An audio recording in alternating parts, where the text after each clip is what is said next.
রাত, অর্থাৎ ভয়ানক রাত।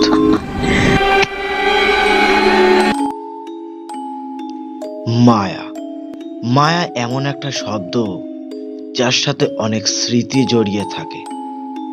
যে মায়া কাটাতে পারে সে নতুনভাবে বাঁচতে শেখে। আজ মায়ায় জড়ানো এক ইতিহাস পাঠ করতে চলেছি। হ্যালো এভরিওয়ান, ভয়ানক রাত চ্যানেলের 13 নম্বর এপিসোডে আপনাদের স্বাগতম। শুরু করছি মায়া। এভারোডের একটি শান্ত শহর, যেখানে রয়েছে অজস্র অলিগলির সরু রাস্তা। প্রতিটি রাস্তা যেন অদ্ভুত, সামনে দিয়ে গেলে যেন মনে হয় এক মায়ায় জড়ানো কণ্ঠ তাদের ডাকছে। অন্ধকার এবং শীতল রাস্তাগুলি এক গোপন ইতিহাস বহন করে। শহরের রাস্তাগুলি যেমন অদ্ভুত, তেমনি একটি পুরনো ভিক্টোরিয়ান বাড়ি যেন তার থেকেও অদ্ভুত। বাড়ির সামনের স্ট্রিট লাইটগুলি যেন এক অদৃশ্য আস্তরণের দ্বারা ঢেকে আছে, যা কোনো এক অজ্ঞাত জিনিসের প্রতিচ্ছবি তৈরি করছে। এক পরিবার তাদের ব্যস্ততার জীবনে অতৃষ্ট হয়ে সুখের সন্ধানে ছুটি কাটাতে এসেছে শহরে। থাকার জন্য ভিক্টোরিয়ান বাড়িটি তারা পছন্দ করেছে। বিশ্বাস, নতুন পরিবেশ, নতুন মানুষ, এসবের উপর অধিক আশা প্রত্যাশা রেখে তারা বাড়িটিতে বসতি স্থাপন করেছে।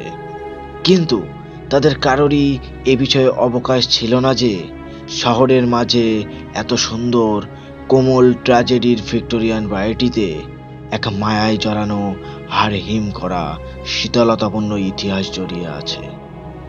তাই তারা নতুন পরিবেশ উপভোগ করতে থাকে, বাড়িটির বিষয়ে জানার আগ্রহ না করেই। তবে দিনগুলো যত পাল্টাতে থাকে ততই উদ্ঘাটিত হতে শুরু করে অদ্ভুত সব ঘটনা। দেয়ালে দেয়ালে স্পষ্ট হয় লাল কালো দাগ, তবে ক্ষণস্থায়ী থাকে সেগুলো। এক রাতে পরিবারের সমস্ত সদস্য যখন ঘুমিয়ে পড়ে, তখন পরিবারের এক বাচ্চা নরম কোমলতা জড়িত এক ফিসফিসে আওয়াজ শুনতে পায় করিডোরে। কিন্তু বাচ্চাটি কোনো রকম প্রতিক্রিয়া না করে ঘুমানোর চেষ্টা করে। তবে ধীরে ধীরে যেন ফিসফিসে আওয়াজ তার মাথা ধরিয়ে দেয়। সহ্য ক্ষমতা অতিক্রম করায় বাচ্চাটি চিৎকার করে ওঠে। তার বাবা মা পাশের ঘর থেকে ছুটে আসে। তবে তারা এটিকে একটি ওভার অ্যাক্টিভ কল্পনা দাবি করে আবারও ঘুমাতে বলে। তবে সেই কোমলতাপূর্ণ ফিসফিসে আওয়াজ যেন তাকে দিশেহারা করে তোলে। এরপর একের পর এক পরিবারের সদস্যরা অস্বস্তি অনুভব করেছে। তারা ধীরে ধীরে বুঝতে পারে এটি পূর্বযুগের কোনো এক ভয়াবহ ইতিহাস বহন করছে। আজ যেখানে শহর, সেটি ছিল একটি অজ পাড়াগা। সময় ও কালের পরিবর্তনে হয়েছে ইট পাথরের জর্জরিত শহর। ভিক্টোরিয়ান হাউসটি দেখে মনে হয় অতীতে ছিল এটি একটি বিশাল রাজপ্রাসাদ। আগত পরিবারের সদস্যরা বাড়িটির ইতিহাস জানার জন্য আগ্রহ প্রকাশ করে।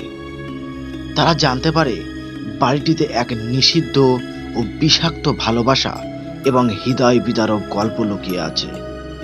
সামাজিক রীতিনীতি ও আচার আচরণ মেনে এক তরুণ দম্পতি বিবাহ বন্ধনে আবদ্ধ হয়ে হৃদয়ে নতুন করে বাঁচার আশা এবং প্রত্যাশা নিয়ে আসে এই বাড়িতে। বর্তমানে থাকা পরিবারের এক সাহসী যুবক বাড়িটির ইতিহাস উন্মোচন করার নেশায় উন্মত্ত হয়ে প্রতিটি ঘর যেন মরিয়া হয়ে তল্লাশি চালায়, এবং তারা যা পায় তা যেন কোনো এক গ্রাম বাংলার অবহেলিত নারীর ইতিহাস বলতে চায়। 3 তলার একটি ঘর, মাকড়সার জাল ও ধুলোয় ভরা অন্ধকার চারিপাশ। দরজা খোলার 5 মিনিট পর অজানা সব কোণা থেকে বেরিয়ে আসে চাম্বাদুর। তাদের কোলাহলে বাড়িটি যেন কেঁপে ওঠে। এই ঝলমলে তকতকে বাড়িটির ঠিক মধ্যবর্তী স্থানে এমন অজানা ঘর পরিবারটিকে যেন একটু কৌতূহলী করে তোলে। ঘরে প্রবেশের সাথে সাথে এক নতুন যাত্রার সূচনা হয়। পাওয়া যায় ছেঁড়া প্রেমের চিঠি, বিবর্ণ ফটোগ্রাফ এবং ভাগ্যের নিষ্ঠুরতায় ভরা একটি বিবাহ অ্যালবাম। শুরু হয় বর্তমানে থাকা পরিবারে এক জীবন মরণের লড়াই। অ্যালবাম উল্টানোর পর এক একটি ছবি যেন জীবন্ত মনে হয় এবং এক মায়ায় জড়ানো আর্তনাদ যেন ভেসে আসে ফটোগুলির মধ্য থেকে।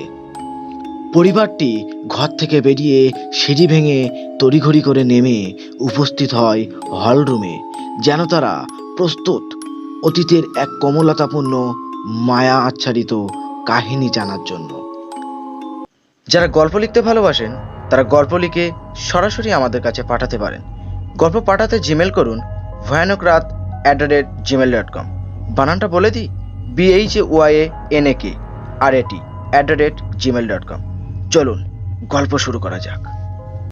সবাই হলরুমে প্রবেশ করে সোফায় বসে পড়ে গোল হয়ে। মাঝের টেবিলে রাখে অ্যালবাম ও ছেঁড়া চিঠি। শুরু হয় চিঠি পড়া ও অ্যালবাম দেখে অতীতে প্রবেশ। অনুমান করা হলো প্রায় 25 বছর আগেকার ঘটনা। এক দম্পতি সদ্য বিবাহ বন্ধনে আবদ্ধ হয়ে উপস্থিত হয় বর্তমানে থাকা ভিক্টোরিয়ান বাড়িটিতে। অবশ্য তখন বাড়িটি আজকের অবস্থায় ছিল না, ছিল রাজপ্রাসাদের মতো ঝলমলে আলোকসজ্জা ও বাচ্চাদের কোলাহলে এক যৌথ পরিবারের জীবন কাহিনী। দম্পতির একজনের নাম শেলুকা ও দ্বিতীয় জনের নাম যশ। শেলুকা ছিল অত্যন্ত গরিব ঘরের মেয়ে আর যশ ছিল কোটিপতি বাবার একমাত্র সন্তান। যশ প্রায় 3 মাস আগে তার বন্ধুদের সাথে ঘুরতে যায় এক গ্রামে। সেখানে আলাপ হয় শেলুকার সাথে। সরল, সৎ ও মায়াবতীর মতো দেখতে এক কন্যা শেলুকা, দেখলে যে কারো চোখে লাগার মতো। কিন্তু যশ ছিল চরিত্রহীন এক লম্পট। নেশা করা, মেয়ে নিয়ে ফুর্তি করা, সাধারণ মানুষকে অত্যাচার করা যেন তার নিত্যদিনের কাজ। এগুলো গোপন রেখেই বিবাহতে জড়িয়ে পড়ে শেলুকা। কারণ যশ শেলুকার বাবাকে টাকার প্রলোভন দেখায় ও মেয়েকে সুখে রাখার প্রতিশ্রুতি দেয়। শেলুকার বাবাও তার মেয়েকে তুলে দেয় যশের হাতে, এই আশায় যে তার মেয়ে সুখে থাকবে। তবে শুধু এটাও ছিল না, ছিল মোটা অঙ্কের টাকার লোভ। তবে যশের এই কথাগুলো ছিল মুখের, কাজের নয়। কারণ শেলুকার সৌন্দর্যের তেজ যেন তাকে পাওয়ার নেশায় মরিয়া করে তোলে। তার একমাত্র উদ্দেশ্য ছিল শেলুকাকে ভোগ করা, যা সে বিয়ে না করে করতে পারত না। বিয়ের প্রথম দিন শেলুকা কিছুই অনুভব করতে পারেনি। ভালো ব্যবহার, আদর, ভালোবাসা সবই যেন ঢেলে দেয় শেলুকাকে। কিন্তু দ্বিতীয় দিন থেকে শুরু হয় অত্যাচার। যশের মা চাকরের মতো খাটাতে থাকে শেলুকাকে, যেন সে ঘরের বউ নয়, কাজের মেয়ে। বাসন পরিষ্কার, ঘর মোছা, জামা পরিষ্কার, ঘরের যাবতীয় কাজ করায় শেলুকাকে দিয়ে, যেখানে বাড়িতে অন্তত 20 জন কাজের লোক আছে। যশ যেন দ্বিতীয় দিন থেকে নিজের আসল রূপ দেখাতে শুরু করে। গভীর রাতে বাড়ি আসে মদ খেয়ে, কোনো কোনো দিন সাথে মেয়েও থাকে। শেলুকা যখন জানতে চায় তখন যশ মারধর শুরু করে, কিন্তু শেলুকা তা নিয়ে কোনো প্রতিবাদ করে না। কারণ সে মনে প্রাণে তাকে স্বামী বলে গ্রহণ করেছে ও ভালোবাসে। একদিন রাতে যশ বাইরে, বাড়িতে কেউ নেই, ছিল শেলুকা ও যশের বাবা, অর্থাৎ শেলুকার শ্বশুর। শেলুকা নিজের ঘরে বসে বই পড়ছে। হঠাৎ যশের বাবা সেখানে চলে আসে। মদ খেয়ে বেসামাল, ঠিক মতো দাঁড়াতে পর্যন্ত পারছে না, থেকে থেকে শেলুকার দিকে ঝুঁকে পড়ছে।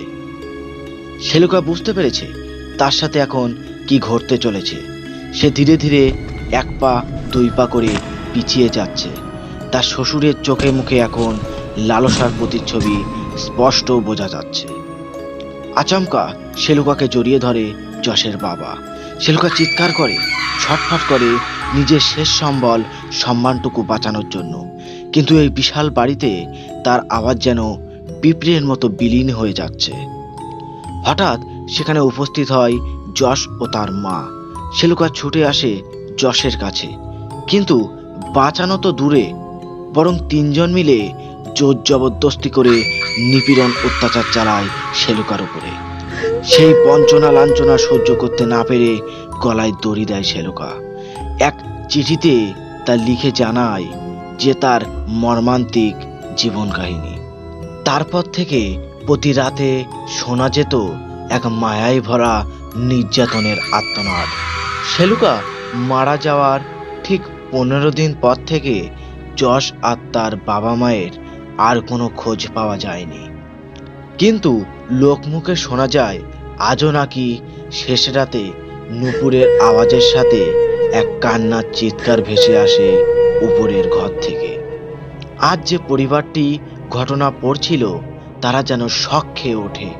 তারা নিজেদের মধ্যে আলোচনা করে, কেউ কি এতটা নিষ্ঠুর হতে পারে? তাদের বলা শেষ হতে না হতেই সারা ঘরের কারেন্ট অফ হয়ে গেল। চারিদিক অন্ধকার, নিস্তব্ধ। এক মায়ায় জড়ানো কণ্ঠ যেন গান গাইছে নাকি হাসছে বোঝা যাচ্ছে না। তবে সে যে এখনো তার অত্যাচারীদের শাস্তি দিতে পারেনি তা স্পষ্ট বোঝা যাচ্ছে। হঠাৎ কারেন্ট আসে। তারা দ্রুত ব্যাগ গুছিয়ে সেই বৃহৎ ভিক্টোরিয়ান বাড়ি থেকে বেরিয়ে পড়ে। যারা গল্প লিখতে ভালোবাসেন তারা গল্প লিখে সরাসরি আমাদের কাছে পাঠাতে পারেন। গল্প পাঠাতে জিমেল করুন ভয়ানকরাত@gmail.com। বানানটা বলে দিই, BHYANAK@gmail.com। চলুন গল্প শুরু করা যাক। মায়া। মায়া বড়ই অদ্ভুত।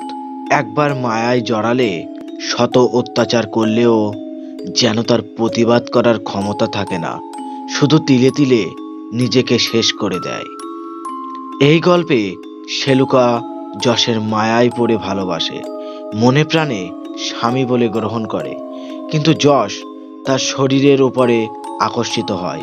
ফলে শেলুকার আশা ভরসা ও নতুন জীবনের শেষ পরিণতি হয় আত্মহত্যা।